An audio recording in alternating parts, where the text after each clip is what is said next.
Right ఇక Polavaram diaphragm wall పనులకు green signal రావడంతో రేపటి నుంచి పనులు ప్రారంభం కాబోతున్నాయి. T5 ప్లాస్టిక్ కాంక్రీట్ మిశ్రమంతో నిర్మాణాన్ని చేపట్టనున్నారు. డయాఫ్రామ్ వాల్ నిర్మాణ పనులను భావర్ కంపెనీ చేపడుతోంది. ఈ ఏడాది చివరి నాటికి పూర్తి చేయాలనే లక్ష్యంతో పనిచేస్తున్నట్లుగా అధికారులు చెబుతున్నారు. ఇక డయాఫ్రామ్ వాల్ నిర్మాణం పూర్తి అయ్యాక earth cum rock fill dam నిర్మాణం చేపట్టబోతున్నారు. 2016లోని ప్రభుత్వం డయాఫ్రామ్ వాల్ నిర్మాణం చేపట్టగా 2020లో వచ్చిన వరదల కారణంగా కొంత భాగం కొట్టుకుపోయింది. దాంతో రేపటి నుంచి పనులను ప్రభుత్వం తిరిగి ప్రారంభించబోతోంది.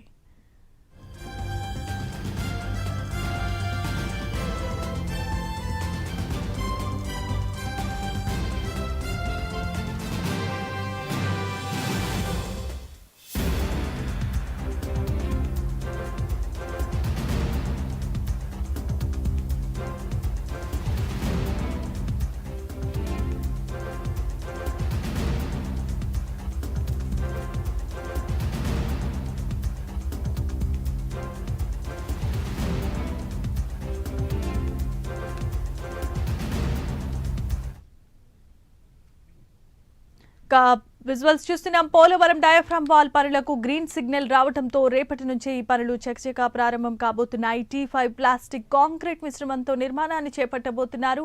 డయాఫ్రామ్ వాల్ నిర్మాణ పనులను భావర్ కంపెనీ చేపడుతోంది.